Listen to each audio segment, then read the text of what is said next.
The green room smells like coffee and hairspray, and Veronica Sharp doesn't even look up from the mirror when she says it. "You need to leave before security makes it weird, Quinn. This is my night." Quinn Delacroix is standing 3 feet away with a manila folder shaking in her hand, watching the woman wearing her words practice a smile she didn't write for her. "Your night?" Quinn says. "I wrote every page of that book you're about to read from." Veronica finally turns, and there's nothing but pity on her face, the practiced, publicist-approved kind. Nobody's going to believe that, and honestly, after tonight, it won't matter. Here's what Veronica doesn't know. Quinn isn't holding that folder to convince her. She's holding it because in about 40 minutes, 500 people in that auditorium and roughly 200,000 more watching the live stream are going to see exactly what's inside it. But we need to back up first, because 2 years before that green room, Quinn wasn't standing in anyone's way. She was just trying to get a foot in the door. Quinn was 34 years old, living in a 1-bedroom apartment in Portland, and she had written 3 novels that never sold. Good novels. An agent had told her that once, right before passing on all 3. She paid her bills doing freelance copywriting and ghostwriting business books for executives who couldn't string together 2 sentences about their own leadership philosophy. It was steady work. It wasn't the work she wanted. Then she met Veronica at a regional writers' conference, at a panel called Building Your Author Platform. Veronica was already a name, a mid-list thriller writer with 2 published novels, a decent social media following, and a knack for talking about herself like she was already famous. She had the kind of charm that made rooms lean toward her. After the panel, she found Quinn at the hotel bar, ordered them both drinks, and said the words that would end up costing Quinn 2 years of her life. "I've got an idea for a book that could be huge," Veronica said, swirling her wine. "A domestic thriller, but with a twist nobody's done. I've got the concept, the hook, the connections to sell it. What I don't have is time to actually sit down and write the thing. That's where you come in."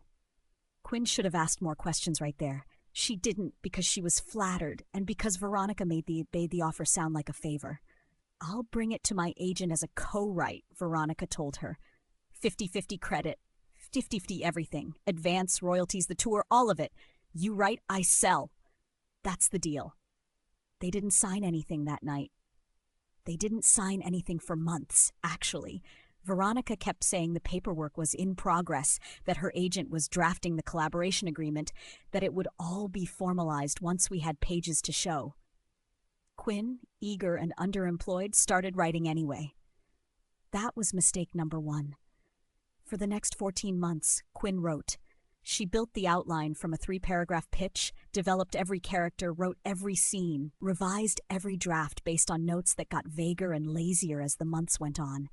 Veronica's contributions shrank from, "Here's a plot idea," to, "Can you make chapter 12 punchier?" to eventually almost nothing at all. Quinn has the email chains to prove it, hundreds of them time-stamped, with Veronica's replies getting shorter and shorter while Quinn's questions got more detailed. She also has something Veronica forgot existed: voice memos. Early on, when they were brainstorming over the phone, Quinn had started recording their calls to keep track of plot notes. Most of those calls, if you listened closely, were just Quinn pitching ideas out loud and Veronica saying, "Yeah, I like that, go with that." 41 voice memos, every one of them time-stamped. Every one of them proof of exactly who was building this story from the ground up. The manuscript was finished in the spring. It was called The Quiet House, a slow-burn thriller about a woman who realizes the man she married has been erasing her identity one small decision at a time. Ironic, considering what was about to happen to Quinn. When it was done, Veronica took a full month to respond to it. Then she called, breathless, saying her agent loved it. Said her agent wanted to move fast. Said she'd send the collaboration agreement this week, so they could get contracts signed before submission went out to publishers. That week turned into 2 months. Then the agent, a sharp, no-nonsense woman named Paloma Winters, called Quinn directly, the first and only time that happened during the entire process. "I want to be upfront with you," Paloma said. "Veronica's told me you helped with some drafting. I don't have anything in writing about a co-authorship split. Do you?" Quinn's stomach dropped. She told me 50-50 verbally, at least a dozen times. We were supposed to sign something. But you don't have it signed. No. There was a pause on the line that told Quinn everything she needed to know about how this was going to go. I'll talk to her, Paloma said, in the tone people use when they have no intention of actually fixing anything.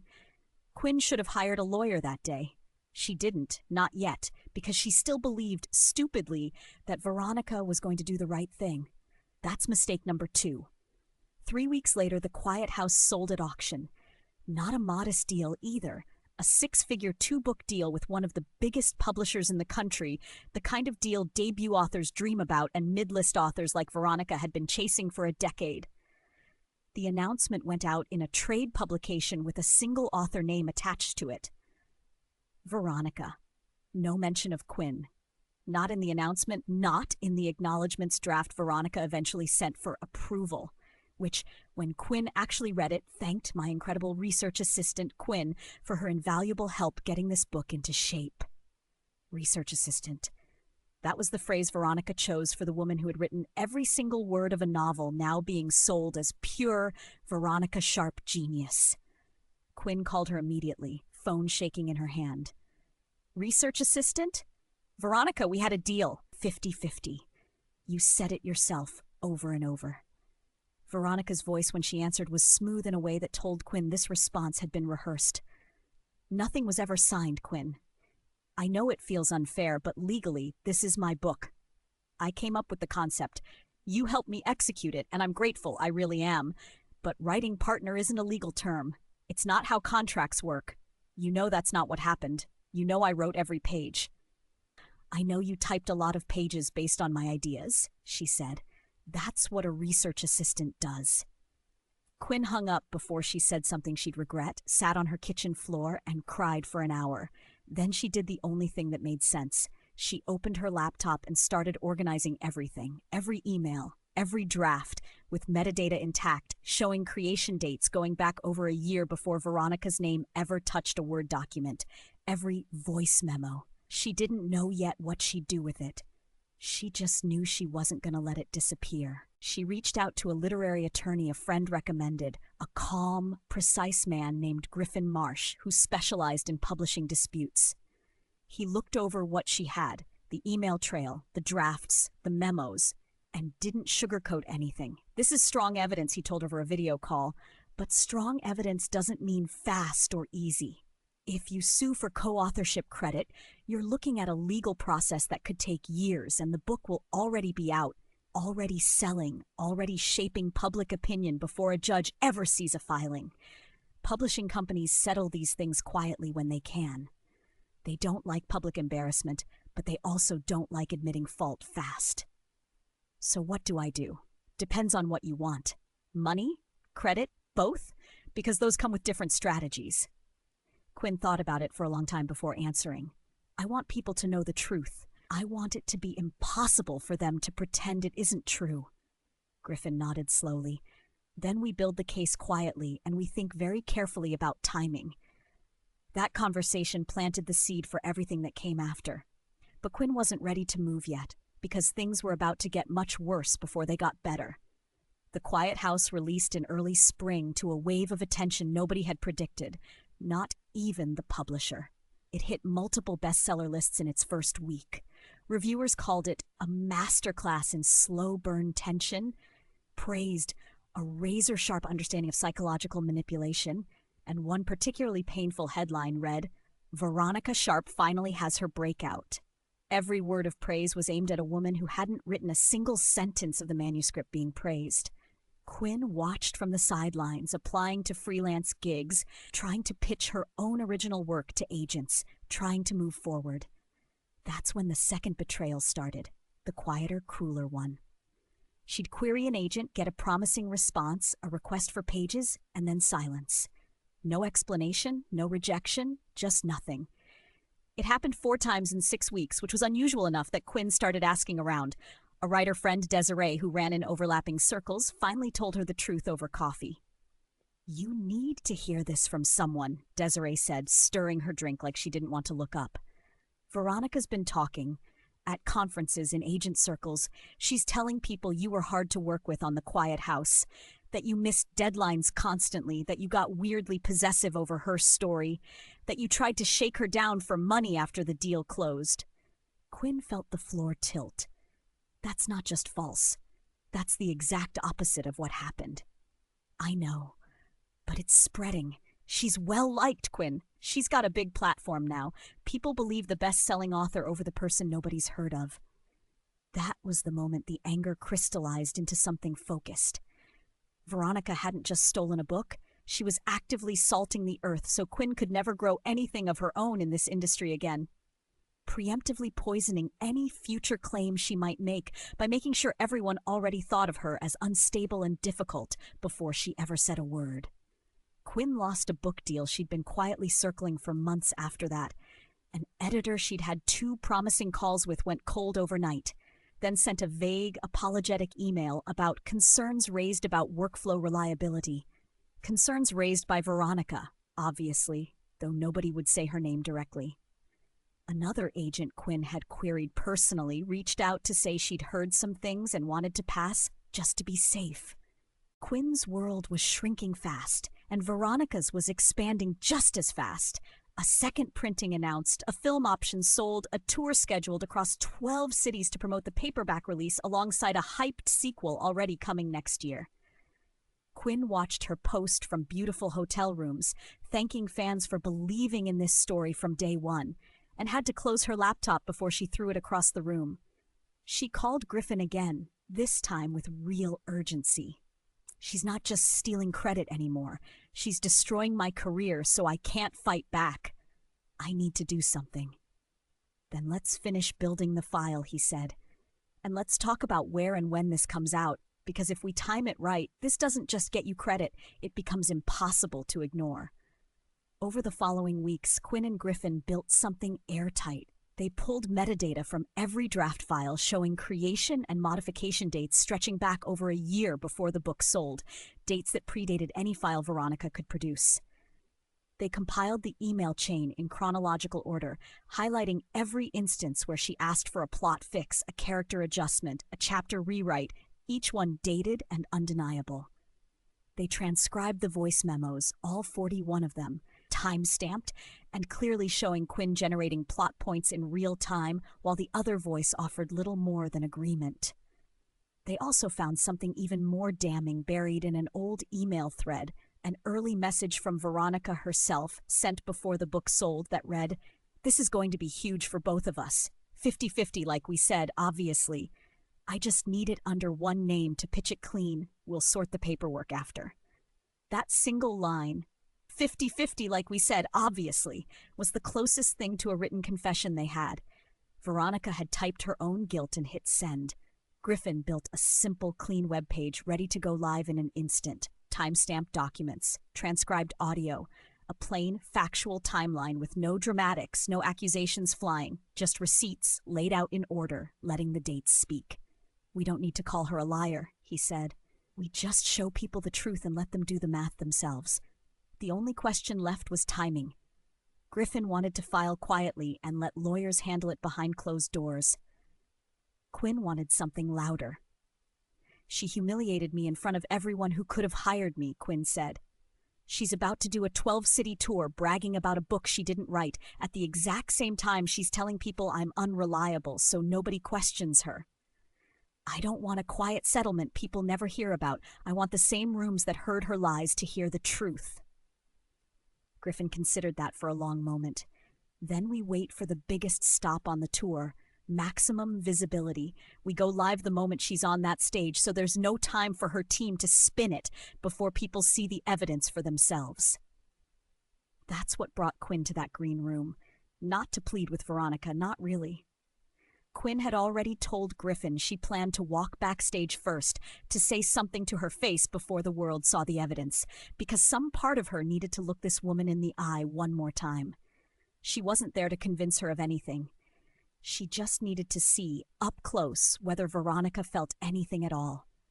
Which brings us back to that green room, 40 minutes before the biggest stop of the tour.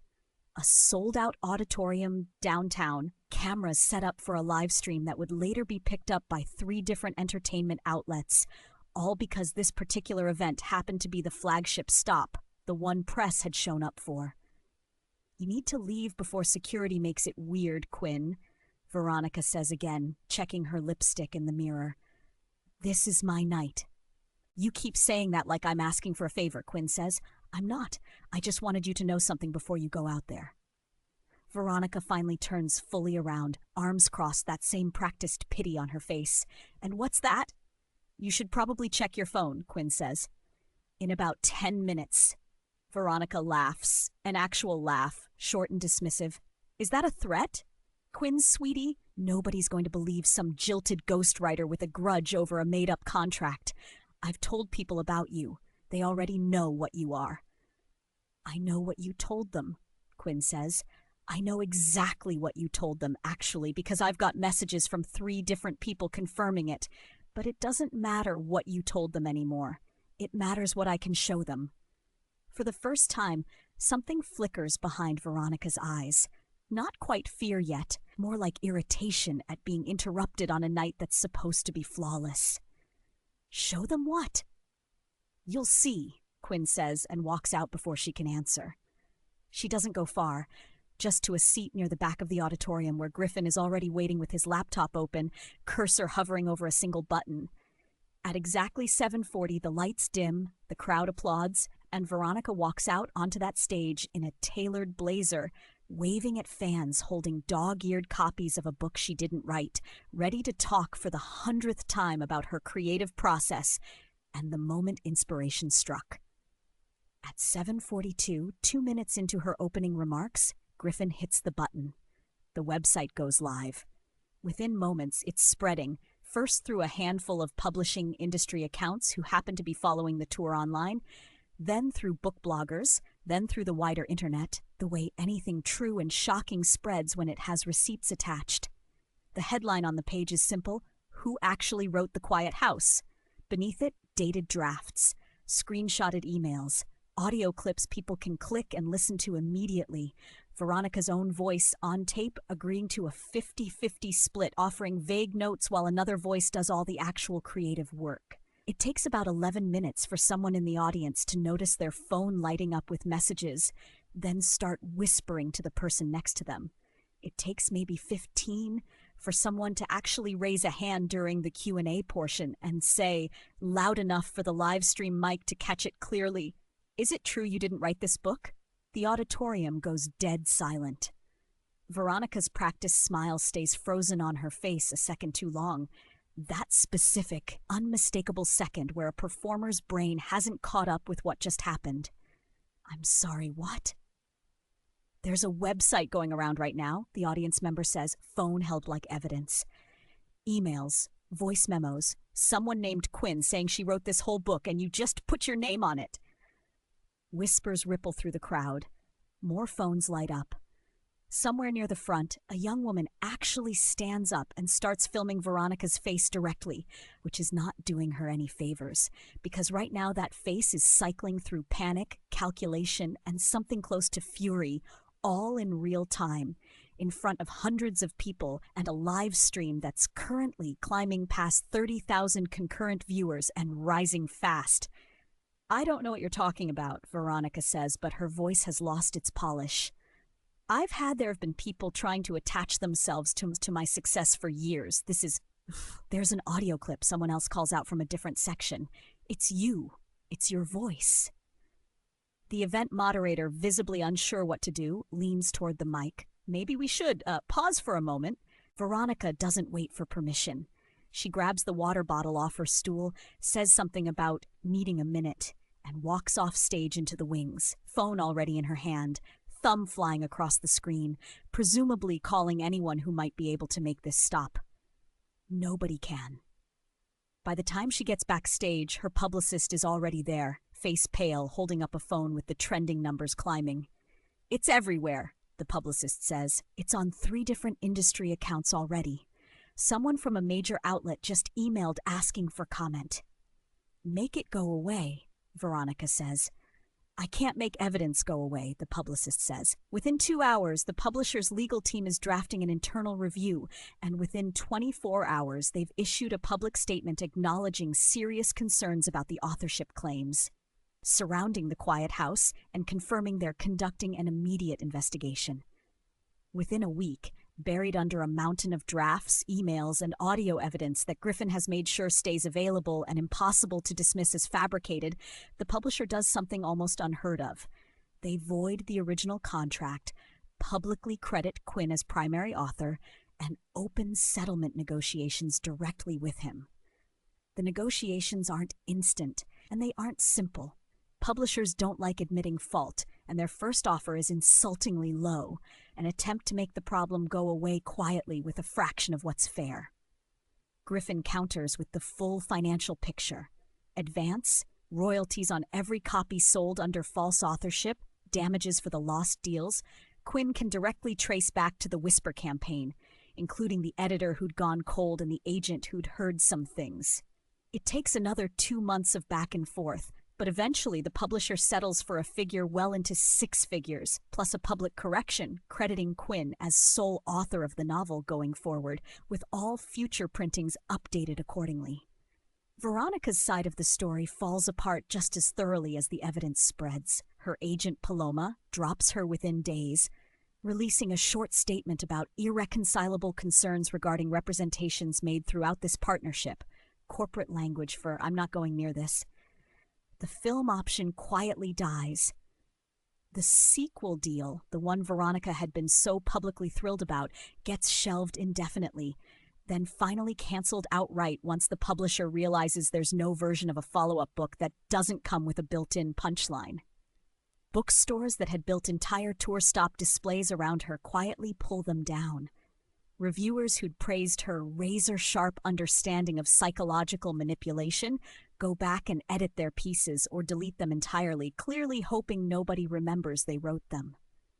The last anyone hears of Veronica professionally is a rambling, defensive video posted to her own channel a month later, insisting the collaboration was more complicated than people understand, and that she never meant to hurt anyone. A video that gets buried under thousands of comments, most some version of the same sentence: "We heard the tapes." Quinn, for her part, doesn't disappear back into anonymity. The story of what happened, the theft, the sabotage, the evidence, the reveal at the tour stop, becomes its own kind of publicity, the honest kind. Agents who'd ghosted her 6 months earlier suddenly find their way back into her inbox. Griffin, only half joking, tells her she should send a thank you card to whichever intern manages the old social media account, because the algorithm has done more for Quinn's name recognition than any query letter ever could. Within a year, Quinn sells her own novel under her own name, with her own voice, no partner required, to a publisher who specifically mentions in the acquisition announcement that they're thrilled to be working directly and transparently with her. It reads like a quiet dig at everyone who wasn't, and Quinn doesn't mind that one bit. She still keeps that manila folder, the physical one, the one she was holding backstage. Not because she needs it anymore. The case is closed, the settlement's paid, the corrections printed.